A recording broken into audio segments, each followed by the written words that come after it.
Билчимин бул Элнар чоң эле бала экенин, болгону бою өспөй калган билчимин да. Өзүмен узун бүй алып баргам, бир штук эжейбе. Ошондо ондай. Өзү чоң бала болгонуна карабай, бага жаш балдардын ролдорун берип коюптур да. Анан Силерде билмей калышса да мен боюм иштек болуп эскендим. балдарды мектепке алып барып, улуу баламды мына телевидение алып келип, зар дегенде мына жүрөгүм зыркырап кетет. Элнарда эч ким тааныбайт. Бетим кир, чачым өскөн. Любой менен барып сүйлөшүп кетем. Бияк резко таанып калат. Актан деп. Спектакль жашайсың да, нач кинодо эле жашайсың, бирок спектакль өтө өзгөчө. 2009-да мен окуп калат. Мен 2003-тө менен жүрөм ана делес. Мен жүргөнүм 89-да бар да. 94-тө. Биринчи кызым Бишкекте, экинчи кызым Ташкентте. Базар барда кайда элең? Терең сайда эле. Андан көрө. Терең сайда балык жок, андан көрө базар жок.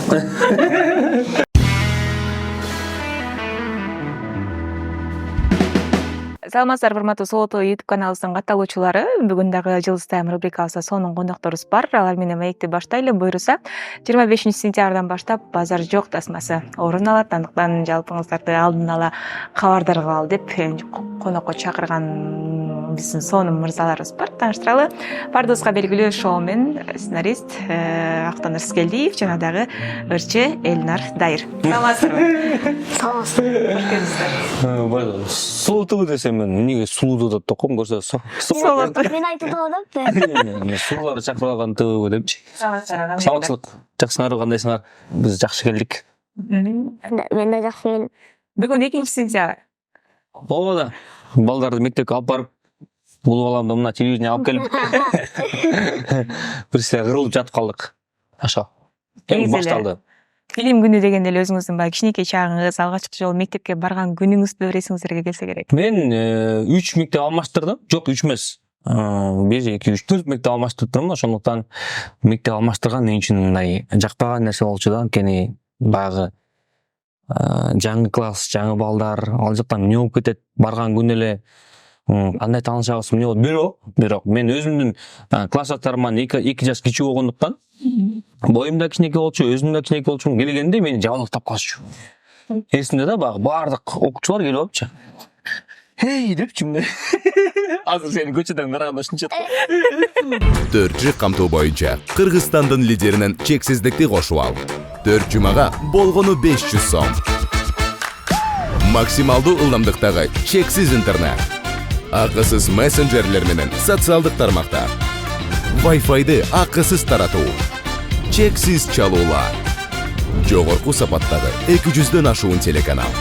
Этно Медиа онлайн кинотеатрын акысыз көрүү. Мой О тиркемесинен же Остор дүкөндөрүнүн акысыз есим. Баарына чексиз. Сен кимдин депчи мындай. Көп мугалимдер сен кимдин баласысың депчи да. Бирөө эчтеп алган сак белечи анан. Жок, мен окуйм деп анан биринчи, экинчи күнү керек болсо биринчи жума деле болсо керек, азыр элестеп болсо эсимде да. Классташтарым келип мени карап мындай таң калып, сурап. Мен алар менен чогуу мындай теңме тең эле сүйлөп жооп берип, алар менен чогуу окуп атсам эле анан көнүп кетишчү да. Бирок ошол эсимде, 2-класс которгонунда, 3-класс которгонунда, анан 9-класста которгонумда так эле ошондой реакция болгон. Мындай бит бала карапчы. Бул эмне болгон кичинекей бала деп. Ошо кечирип койчу. А эмне себептен мектеп которо бердиңиз? Эми нарында ошондой болгон. Мисалы үчүн биринчи Ленин деген мектепке барганбыз. Андан кийин Кычан деген мектепке, Кычан Жакыпов, ошол жактагы мектеп жашаган үйүбүз жакын болгондуктан анан Московский деген районго көчүп кеттик. Ал жактан 60-жылдык Кыргызстандын 60-жылдыгы деген мектеп болчу. Кийин Матен Сыдыков атына которулду. Ошол жакка которулгам. Андан кийин Бишкекке. Ал күндөгү номер 1 жалаң орустар менен окуган мектепке барып ошол жактан билим алганбыз. Сизчи? Элнар сенчи? Кана элтирчи кана. Мен бир эле мектепте окугам. Алгачкы жолу мектепке барган күнү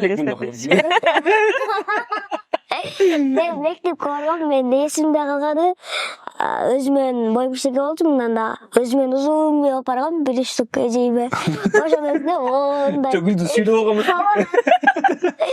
Ана мондай аз кепкалар болобу, мындай. Башкача бирге. Кирги. Неле кандай? Острый казыркы сыяктуу. Кепке кийип баргам, ошолор эмесинби? Кайсы сабакты жакшы окучу элең? Эң жакшы окуган физрадан башка. Жакшы окуган эмес, мага жактаган сабактар география, тарых болчу. Коллега. Алгебраны жек көрчүсүң. Алгебрадан эшикте ойноп кетмейм. Алгебра, геометрияда менин душмандарым болчу. Физика менен билбейм, химия. Физкультура жакшы, футбол үчүн жакшы. Ошо. А мектептен качкан кимдер болду? Стеч. Болду эле. Мен буга сурап Менде болгон мен. Мен толтура эле качкам. Мен качкан боюнча 1-чи орунда болчумун мен. Анткени мага өзүмө жаппаган сабактардан каччумун да. Сен айткандай тарых, кыргыз тил адабияты, орус тил адабияты, биология, география деген сабактарды аябай жакшы окугандан алардан өмүрүмдө качтым. Силер да билбей калса да мен боюм иштеке резко мен көп каччы эмесмин да мындай. Ошо башка да эфирде айткам, дос балам менен математикадан, алгебрадан качабыз деп эже келатканда кайра билип жазгым келбей шкафка жашынганбыз 45 мүнөт. Месса. 45 мүнөт отуруп эшикке чыксак эже бизди кармап алган. Кайра 45 мүнөт жөнүнө кеткен. Ошо. Сен деген баягы кичинекейсиңде эле көп эле баягы дос балдарың тамашалап беришчү эле. Канча 3-4 класстамы, канчадан баштап боюң токтоп атат. Ошо. Мен ойымча классташтарың уже эметип калган, бөлүнүп деле калган. Балким башка тааныбагандар. Тааныбагандар болушу мүмкүн, бирок алар көмүп калган. Негизи эле мектеп дегенде өзгөчө сонунуучулар эске келет. Бишкекте мектептеринде сонунуучулар эске келбейт. Нарындагы мектептеги сонунуучулар эске келет. Кадимкидей жыргап кетип. Накейим канча убакыт өткөндөн кийин азыркы учурда өзүңүздөр дагы ошо кичинекей чакта элестеткен өзгөчө сонун тасмаларды тартып баштадыңыздар. Көбүнчөсү баягы 1-сентябрь дегенде эле жумуш башталганда бул жактын видеосу аябай эсибизге келип атат. Жумуш башталат деген эле ошо кыска видеосу.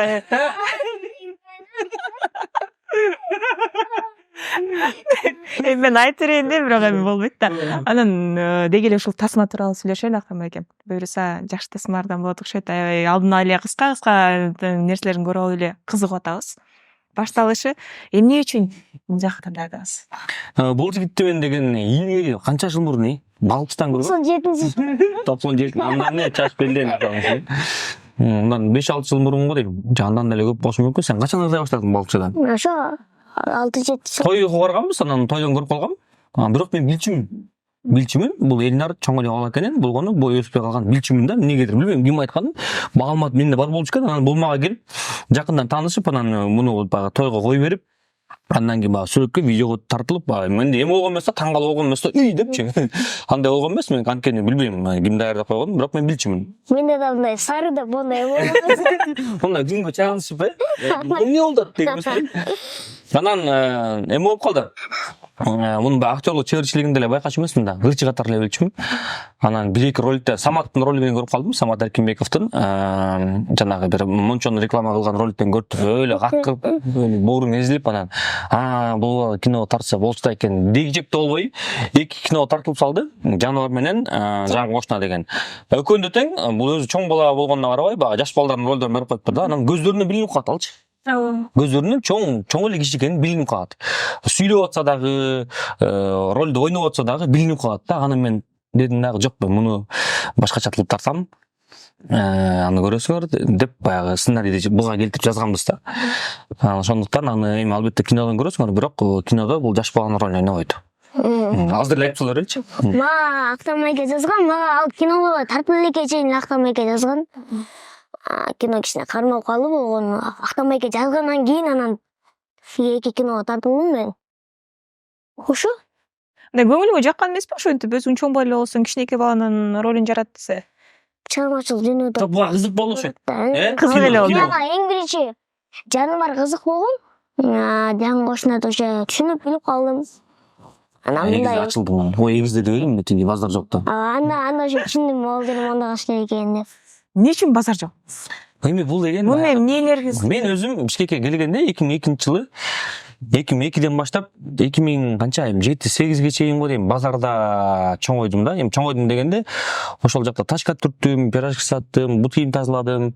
Базарда пакет чогулттум, коробка чогулттум, жер шыпырдым дегендей. Айтор базардагы бардык иштерин баран кылып, соода кылдык апамдар менен болуп. Анан базардан кийин 2010го жакын эле кеттик го дейм. 2008, 2007 эсимде деле жок эми. Анчалык анткени базар дегенде мына жүрөгүм зыркырап кетет. Баягы кыйналаган күндөрдү эске салган базар болду да. Ошондон азыр мисалы Алмин базарга же болбосо башка базарларга бирип туруп эле батпаттан чыгып кеткенге шашам да. Бирип туруп эле канча алам берчи батпаттан деп соодалашпай эле батпаттан чыгып кеткенге шашам. Ошондуктан баягы жүрөгүмдө калып калыптыр. Анан баягы базарда мен байкем экөөбүз чоңойдук, бөлөлөр менен чоңойдук, тачка түртүп, анан ошол учурда баягы өзүнүн вайп деп коет азыркы өзүнүн маанайлары болчу базардыкычы. Анан базарда чоңойгон эки бир тууган жөнүндө кино болчу. Базарда чоңойгон эки бир тууган жөнүндө комедия. Базарда тачка түрткөн балдар, анан ошол базардагы бир участковый, базарда караган участковый милиция кыз болот да. Кыз деп койгондучу. Эч болбосо милиция кызга экөө жардам берип коебуз да, кээде урларды кармаганга, балким баягы багыт бергенге жардам берип. Экөөбүз. Ладно. Эллар кармаган көбүрөөк жардам берет. Анан жардам берип жүрөбүз, анан баягы ошо жанагы милиция кызга менин каарманымдын баягы мындайча айтканда баягы симпатия деп коет го, жакшы көрөт да. Жакшы көрөт. Анан бир күнү ошол кыз келип бул экөөнүн жардам сурап калат. Экөөңөр жардамыңар керек болуп атат. Мага керексиңер. Анан ошентип башталып кетти кино. Кыскасы ошол баягы өзүмдүн жашоомун алгам десем дагы болот. Базардагы кезимди эске алып, ошол кезге кайра барып, ошол кезде кандай эле, эмне болду эле, ошону да эске алса болот дагы. Анан албетте андан аркы фантазия, сценаристтердин фантазиясы өөрчүп кетип, анан баягы милициялык окуя кылып койдук. Жакшы. Эмнеси кыйынчылык жаратты сага? Кыйынчылык жараткан. Автомекин иштеши кандай экен? Баскан иштеши аябай жакшы экен. Мага кыйынчылык эсте жок, мага жаккан нерсе сылайдайм. Алам биринен кыйынчылык жараткан биринчи күндөрү алам биринен күнгө какталып тартылдык. Июнь болчу. Мына күн бетке берип турат. Бетте грим.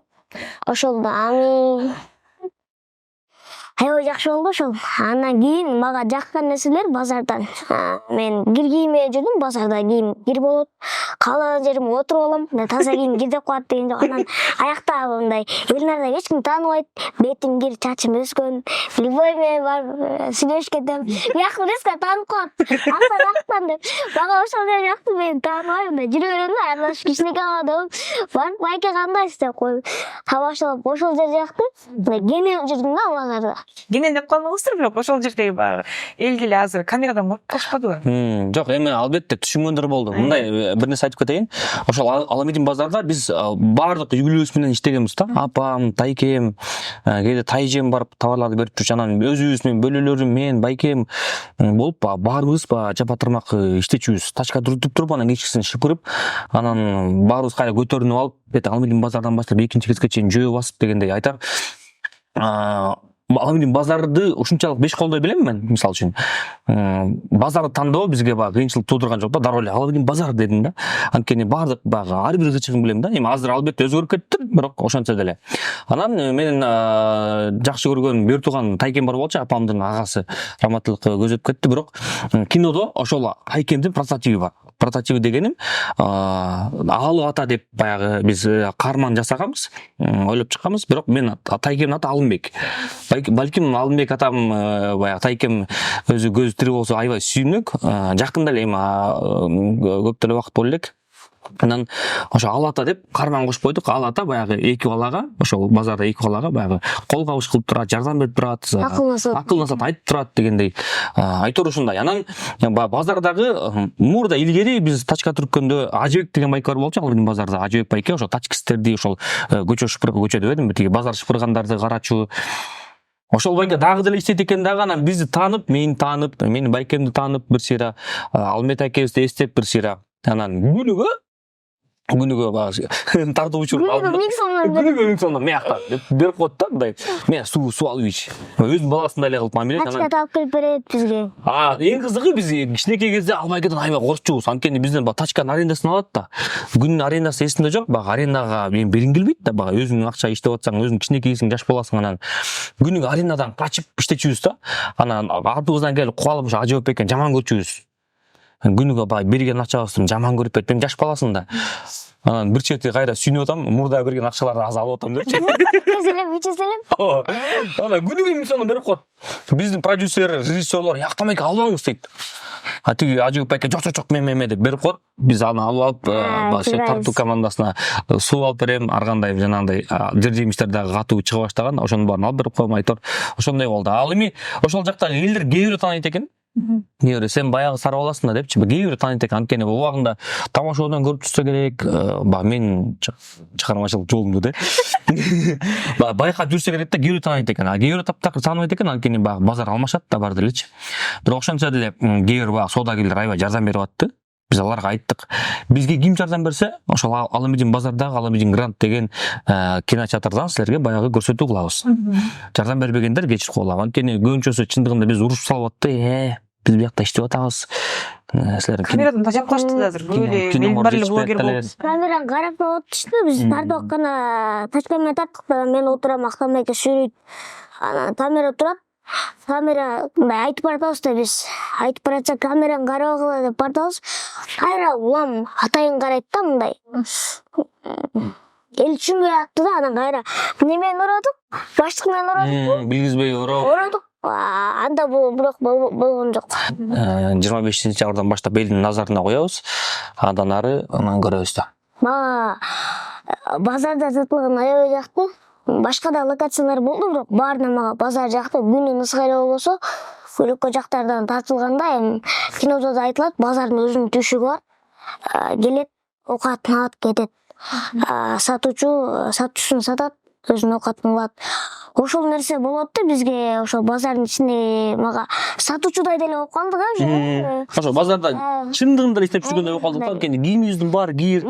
Эми айткандай, каалаган жака барып жатабыз, тачкага жатабыз, жерге жатабыз, отурабыз, турабыз. Мен мага несі жакты ошону унутуп бош элечи аталып, антип таш менен ыргытып, колун кийип эчтеке болбойт. Тескерисинче жакшылап. Башкармандарды тандоодо, деги эле башка эпизоддогу кишилер тандоодо эмнелерге көңүл бөлдүңүз? Жаңылар барбы? Жаңы жүздөр. Жаңы жүздөр эми албетте мына жаңы жүз биринчиден. Анткени бул баягы эң башкы ролдордун бири болуп атпайбы? Былтыр деле мисалы үчүн эгизди тартканда көптөн бери тартылбаган Акылбек Нурталиев атабызды тартканбыз.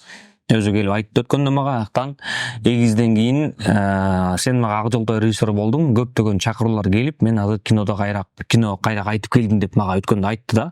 Мага ыраазычылыгын билдирип, ушунчалык жүрөгүм жылып. Акылбек Нурталиев байкебизди билесиңер баргар.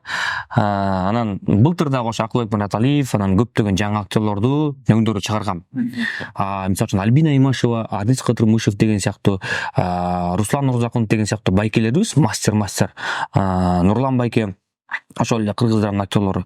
Алардын көбүнчөсү баягы эпизоддук роль болчу да. Бир жарык этип, күлдүрүп, жарып туруп анан кетип кала тургандай. Бул кинодо дагы ошондой. Баягы көптөгөн эпизоддук ролдор бар. Аларда дагы ишенгендерибиз чындыгында профессионал актерлор болду. Элчи Оразалиев деген байкебиз бар. Мисалы деген. Анан Ардис байке менен Ардис Кыдырмышев байкебизди начальник кылып, милициянын начальниги кылып тарттык, бирок көптөн бир кыялым бар болчу. Ардис байке менен Чыңгыз Аманов деген бала, Чыңгыз Аманов актер бала. Ошол экөө аябай көп окшоштурчумун да. Чыңгыз менен мен силерге сүрөтүн берем го. Чыңгыз менен ошо Ардис байкен аябай окшоштурчумун. Ушуларга бир сценарий жазсамбы депчи. Атасы баласы катары балким. Да бир сонун идея келип кетти ага. Баягы кино тартып аткан учурда аны эми буюрса ишке ашырабыз. Анан негизи Чыңгызды башка ролго чакырганбыз. Анан орто жолдон баягы кино баштала элек да. Мына эртең тартабыз деп атканда, жок, могу Чыңгызды келгиле. Ошол Ардис байкенин баласы кылабыз деп анан ал экөө дагы аябай сонун бири-бирине окшошой калып калды да. Анда кинодон көргөндө байкайсыңар. Кыскасы мен кинодон баягы шаблондордон качканга аракет кылам. Элнардын сценарий жазып эле тандап койгонмун. Сценарий мага айтылган, ошонусу жагат. Туп-туура. Мен Франкиевде 63 деген класс бар. 2 кинома тең чакыруу 3 киного тең экен. Ошо класстан келген. Отурса Мактамайка жазды. Элнар кандай? 63 класс мен жанагы аудитория. Жок. 60 Мен окуумда Чыкманкеевде 63 класс бар. класс. Класс эле. Аудитория. класс наталжы. Класс наталжы 63 класс номери. Комната, Комната. Аудитория. Байзаңарбы? Мактамайка жазды, Элнар кандай? Ушундай сага ата-эне сценарий жазганбыз. Тартыласыңбы деди. Мен ойлодум, эпизод болуш керек деп. Мактамайка жаздым мен. Главный роль бул десем, ооба деди. Ооба дедим да мен. Нормально деп, ооба дедим. Кай кышында жаздыңызбы эле? Кышында февралда жазсам керек эле. Анткени биз баягы жок, январда жаздым уже. Кыскасы баягы идея январда пайда болуп, негизи эгиздин тартмакпыз. Ой боюнчачы. Элдин баары сураган, эгиздин экинчисин чыгарылачы, аябай сонун болгон депчи. Анан жок, келгиле, мен баягы экинчи кино, анан үчүнчү кино дегенди мындай өзүм жактыра бербейм, бирок эми баягы өтө ийгиликтүү болуп кетсе эле, баягы элдин мокумун кандырайын деп тартпасаң элечи, анан жок деп оюма келгенин ушул Элнарды тартышым керек, кеч болуп кетилет деп, анан февралда баштап, февраль, март, апрель, 3 май 4 ай жазылды сценарий. Керек болсо июнга чейин жазылды да, анткени оңой эмес сценарий жазуу. Кино башталгы чакта дагы жазып аттык. Оңдоп, түздөп, муну алып салалы, муну кошуп коелу деп. Ошол февральдарда, январда жазсам керек, эсимде жок. Эми өзүң карап көрчү. Мындай башкы каарман деп сени тандап аткандан кийин гонорар деле кызыктырбаса керек.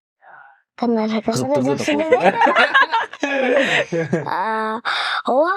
Мага эң баштысы ошол мен өзүмдүн атым танылып этсе биринчи орунда ошол болду. Анан кийин Бирок негизи Жаңылай Исакова деген кызды да тандагам. Ал дагы башкы роль.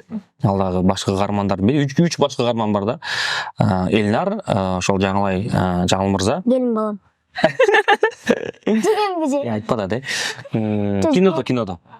Анан мен да, анан ошол Жаңылмырза дагы кинонун жүрүшүндө Элнарды байкап, карап, буга сонун кеңеш айтты. Сен деди да, Элнар бага театралдык окуу жайга тапшырып, ошол жактын балким курстары болобу, же болбосо Абдумунов атындагы театралдык окуу жайдын алдындагы ошол жакта окуйсуңбу? Айтор, ошол жактан актерлук чеберчиликти аябай катуу өстүрүп чык. Театрга кел, сен багы спектакльдердеги баардык кичинекей балдардын ролдорун ойнойсуң деп, буга сонун багы мотивация берди да.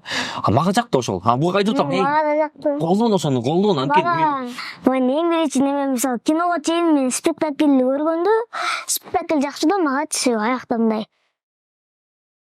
Жандуу. Кино спектакльди экөөнүн немеси такыр башка. Спектакль жашайсың да, данач. Кинодо эле жашайсың, бирок спектакль өтө өзгөчө. Ошол жакта дана мындай аякта мисалы кинодо улам алмашат да, дубль кадр алмашып, локация алмашып, не өтөт. Спектакльде дана живой болот да, мындай. Бир эле неме менен ойнош керек. Мага жаккан ошол болду. Буюрса, Жок, кинодо мисалы үчүн катаңды оңдосоң болот. катаңды оңдосоң болот. Мисалы туураны сүйлөп аласың. Тиякта уже өзүм тажрыйба дагы мындай өйрөлөйт да, ошо мен бул жерден жаңылбашым керек депчи. Ошо жаңыл же Актамайкелер жакшы сунуш кезди, буюрса окуум бүтсөк актерлук чеберчиликти дагы өстүрүү деген пландар бар. Мен аякта ойлоп көрдүм, бирок мен искусствого тапшырамго деген ойлор бар, себеби деген Абдумамунова тапшырсам мен 2009 менен окуп мен 2003 менен жүрөм ага делет. Мен жүргөнүм 89 барды да. 94 Жок, сен мындай кыл да, мальтим, мисалы үчүн азыр сен Гурегиевде азыр эмең кесибиң ырчылык, эстрадник, көрдүңбү, эстрадник. Бишналиева тапшырганда ким болот? Ал жакка кимге? Актерлук. Мына ошол жакка тапшыр, ошол жактан бүт дагы болду, кечирип кой. Андан ары карьераң түзүлгөн турбайбы ошо? Ооба. Же мага айтырасыңбы де? Негизи ушундайлар анча-мынча жиниңе тийет, сен таң калып эс болуп карай бергенде. Сен мындай койсуң да, эмен туура бербейсиң. Казин Мындай да, бул тойлордо ар кандай окуялар болот да. Анан тойдо көбүнчө Элнар баягы өзүнүн кезегин күтүп, холлдо, диванда болобу же дасторкондо болобу, отурганда алыстан кимдер келет дебейсиң, кичинекей балдар келет. Iya da. Men ellerimden. Men ellerimden. Bu soňra ola da. Peň şop telefon Onda gerek de. Kanday? Ne oynap otaşın? Atın?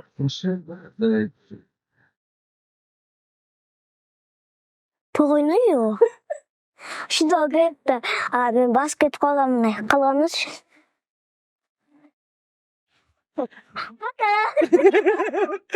Aytar koy. Kişilik balдар ba. Ellerdi kişilik bala atar görmüyor. Tanıganlar var bunday 5-6 yaştan kийинкилер таанıyt da балдарчы. Алар неме эмес мындай. Аң сезимге жетелик. Биринчи класска барып балдар бар го такыр. Ошолор көбүнчө ушундай да. Men boyman teң bolsa эле баг. Öyle. Orga boydan gelip turup anam. Kандай? Жүрөнөбүz. Деп турган аягында бар. Bakar bir farkında. Alayıp da borcu düzeltmeyi bulacak. Neyse эле кечирип коебуз, бирок ошол эле учурда диагнозубуз кандай эстейт? Диагноз зобко өтүп жетпейт. Адамды өстүрүп турган зоб бар. Ошо экөө таратып өтүп турат. Ошого өтүп жетпейт. Мессиндик не же мессин. Мессин. Дагы эле мессиндик да. Сценарий турула коштурулган да. Лионель Месси дагы убагында ушундай оору менен жабыркап, бирок эми ал убакта Барселонанын жетекчилиги ошо Мессинин талантына баа берип, анан дары менен ошол учурда жаш кезинде бүт баарын берип боюн өстүрүп алышкан да. Бул жигитке өтө катуу бир демөөрчү болсо, Болса. Мени 25 жашка чейин өссө болот. Буюрса аракет кылып атабыз. Актанбайка акча берсе. Жок, менден мындай. Мисалы үчүн былтыр деле эгиз тартып атканда, тартуучу топко айткамда, баягы кинобуз аябай жакшы кетсе, баарыңарды ыраазы кылам депчи. Анткени өзүмдүн командаң ыраазы болмоюнча, актерлоруң ыраазы болмоюнча болбойт да. Анан бул Илдарга деле айтып атам, Жаңылайга деле айтып атам, ошо тартуучу топко деле айтып атам. Кинобуз жакшы кетип, баягы берекелүү болсо, баягы кирешелүү болсо, сөзсүз түрдө мен сиздерге өзүнчө премиядан бөлүп берем. Балким баягы продюсерлердин акчасынан болбосо дагы өзүмдүн алган баягы гонорарыман, өзүмдүн баягы үлүшүмө силерге бөлүп берем деп баягы айтып атам, сөз берип атам да. Эми бул закон ченемдүү көрүнүш болуш керек. Анткени ушулар аркылуу сен баягы көп нерсеге жетип атасың дегендей тартуучу топ аябай ушунчалык эми баягы грубо айтканда эшекче иштешти да. Анткени чындыгында июль аябай ысык, базар. Эң биринчи күн негизи мындай 12 саат болот негизи кинодо 12 саат болот. Биз бардык. Күн тартуучу күн. Канчада баштап 9да эле, 9да актамай 9:10 болчу. 7-8-дерде чогулганбыз биринчиден. 6-да чогулганбыз. Сен кечирип келбедиңби? Жок, группага жазгандар эле 9га деп. Мен актерлор 9га келет. Биз 6-да марта баштап болчу сен. Актерлор 9га деген, алар менен мен үйүмө жакын эле 9га келгенбиз. Канчада кечинде мен ойлогом бир 7-8дерде үйгө кетем го, койго жетишип калам го деп. Çünkü 2-3'te uyga barganбыз. Ошондо бүткөн ана кинонун сонун кишиге мындай ойлонтуп, аң сезимин ойготуучу. Биринчи күн тарканбыз. Ошол күнү акыркысына мындай эсиби сооп, ошо мындай такыр болбой калган немеде ошону тартканбыз, бирок ага карабай ал жер өтө күчтүү сонун жер. Мындай болду да, ал эпизод баягы кульминация да, кинонун кульминациясы. Биздин экинчи режиссер дагы баягы өзүнүн күчүн ченебей, базарда ар кандай болуп кетерин деп билген жок да. Анан баягы планды көп коюптур да. Мисалы үчүн бүгүн баланча сцена тартабыз депчи. Бир күндө мисалы үчүн 8 сцена тартылса, ал 16 сцена коюп салыптыр, мисалы үчүн дейм да. Аябай көп болуп кеткендиктен эми аягына чейин тартыш керек болуп калды. Анан кульминацияга жакындаган кез анан баягы бир күн кечке жанагы кеткен нервтин баарын чыгарып, экөөбүз биринчи эле дублда. Ошол тачкадачы. Тачканын үстүнө биринчи эле дублда экөөбүз тең өкүрүп бакырып, бирибизге кыйкырып ийип атабыз. Ал жер негизи эмоция өтө эчкек болчу, ал жерге мындай кичине мындай жакшы неме менен келип мындай кандай десем чарчабай келишкек болчу. Ал жерде чарчап. Ошо экөөбүз мындай болбой калган. шешіп беріп ұйықтаймын деген жер болып қалған өзі. Өңгө үй алганбыз. Биринчи туулдан кийин элдин баары кол чабып атат. Өлө сон болуп атат деп жадырып менен баягы бир тууган экен дастан жабаруу жаныбызда болгондуктан келип түшүндүрүп койду. Жок актан сен мындай болбойт. Өкүмтең баягы базарда чоңойгон балдарга окшобой калдыңар. Базарда чоңойгон балдар мындай эме өтө ыйлак болбойт биринчиден. Экинчиден өкүмтүн баягы ата-энең жок болсо, демек өкүм жашоого бышыксың, ыйлабагыла, эмоцияңар кармагыла. Тескерисинче баягы эмоцияң ойногула деди да. Бир өйдө көтөрүлүп, бул ичип, өйдө көтөрүлүп. Анан так эле дастан айткандай баягы задачаны туура аткарып, экөөбүз тең анан ошол жерден сонун кылып ойноп койдук. Бирок биринчи эпизоддо буктумар чыгып кеткен, Бул багы дебетесиң. Мага мен кино алганда мен ыйлап азыр могу жерден бетим реакция башкача бериш керек болчу. Өзүмө ошол жерге таң калам. Кадимкидей ыйлап, өзүм ошол жерге кезбей ийигим титиреп мындай. Актан экен күлүп атам мен ичимен күлүп атам, бетимде вообще башка адам. Ошол жерге таң калгам, бирок ал кошулбай алган Анан өтө эмоционалдуу болуп кетти. Слишком болуп кеткен ал. Ошол күн чарчаган баарын чыгарып алганбыз да. Андан кийин дагы бир 5-6 дубль менен тарттык, анан акыркы дубльден калтырдык. Буюрса ал жагынан эми баягы жашоосу убагында оор болгондор, балким ата-энеси жоктор ошол жерден баягы көзүнө жаш алышы мүмкүн. Анткени чындыгында ошондой эпизод кинодон көрүлөчү. Бардыгы бул тасмадан буйруса көрөбүз, чыдамсыз менен күтүүдөбүз. Анан негизи эле тамашачылардын бардыгы эле дал ушундай режиссер, сценарист болуп кеттиңиздер окшойт. Мен өзүм кесибим ушундай да. Сиз мындай атаандашы болобу, бири-бириңизге карап ичине? Ал атаандашы болбосо болбойт да. Мисалы үчүн мага мотивация берген, мага стимул берген, мага шык берген өзүмдүн ошо кесиптештерим да. Алардын кинолорун барып көрүп, азаматтар багы жакшы болсо жакшы дейм. Жаман болсо да жакшы дейм. Анткени алар менин досторуң да. Көңүлүмдүн алгың келбейт дегендей. Анан алардын кинолорун көрүп, кадимкидей, биз демек мындайга окшойбуз. Мен мындай кылып жазайын. Биз башка багыт алалы деп баягы ойлоносуң да. Ошондуктан эми ал жакта албетте конкуренция бар. Бирок ошол эле учурда баягы айрыкча тамашалоочу балдар бири-бирибизге аябай жакшы жардам беребиз. Мисалы үчүн мен сентябрдын 15-инде чыктымбы? Кийинки тамашалоочу мага жакын чыкпайт. Бир 2 жума, 3 жума арка өтөт да, арткачы. Анткени баягы бири-бирибизге минип калбаш үчүн, бири-бирибиздин жок дегенде киносу өзүн жабып калыш үчүн баягы ош тоскоолдуктар болбойт эч качан. Анткени бул тамашалоочу илгертеден эле бери бар. Тамашалоочу азыр эми албетте аралаш болуп кетти, ар ким өзү калгандай чыгып атат. Бирок тактап айтканда, Эрик Нурбаевден чыккан балдар ушундайбыз да. Бири-бирибизди колдоп, тээп, бири-бирибиздин кинолорубузга барып, шык берип, ашка чогулуп дегендей. Жекеле. Силер кандайсыңар, ырчылар, де? Булар неме экен булар, де? Тамашачылар. Аябай кино тартып атканда келип, супу, тамак аш алып келип берип турушат экен. Бизде андай жок да. Биз акча жок болсо эмне кылабыз? Ошондой экен булар. Чыгармачылыкта буйруса дагы азыр кызыгуу менен аттанып жаткан учуруң. Актан байке буйруса демир чолом тойдо дагы чогуу иш алып барабыз деп айтып жатат. Мындай клип тартуу, жаңа чыгармалар чыгаруу деген. Азыр буйруса клипке кино бүткөндөн кийин эле клипти баштамакмын мен буйруса. Өзүм автордук чыгармаларым менен буйруса иштеп баштабаса кеч болуп кетчү. Эми ал мен азыр 20 элем, бирок кандай десем, эрте ийгиликтин эрте болгону жакшы менимче.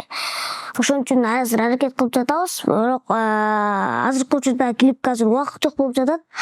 Буюрса алдыда да башка ийгиликтер жаратабыз. Кинодо сонун ыр бар. Ошо кино сценарийге кошкон да, анткени нарында кичинекей кезде көчөдө ырдап жүргөн ыр бар болчу. Ошол ырды, көчө ыры да киного коштук дагы, аны Элнарга бердик.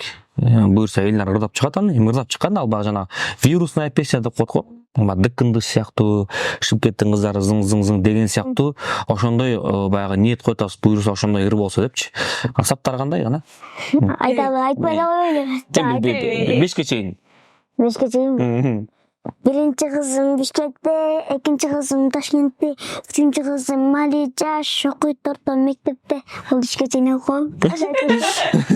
негизи эле сонун Актанбек чындыгында ар дайым чыгармачылыгыңызды колдойбуз. Бар болуңуздарда эле ушундай алтын болгон убактыңыздарды бөлүп келип бергениңиздерге чыгармачылык эргүү буюрса тасмандагы ачылганына жабык көрсөтүүсүнө барганга аракет жасайбыз. Келиңиздер, жалпы билим берүүгө аттанып жаткан окуу жылынын башталышында көрөрмандарды, күйөрмандарыңыздарды куттуктайлы. Мен бир эле сөз айта алам, ата-энелер силерге дем күч кубат. Балдар жакшы окугула депчи. Анткени мен улуу балам 3-класс, кичүү балам 1-класс билип калдык. Эмне экенин, кандай түйшүк экенин.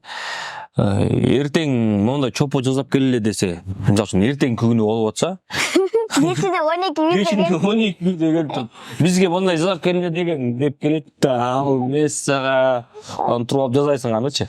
Кыскасы, ата-энелер силерге күч кубат, балдарыңар жакшы окусун, ошол эле учурда бактылуу балалык болсун балдарда.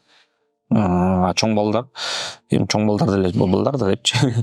11-классты жакшы бүтүп, өзүнүн каалаган окуу жайына тапшырып, Кыргызстандын келегине жараган балдардан болсун. кыстырбай алып кетечи бул жерге.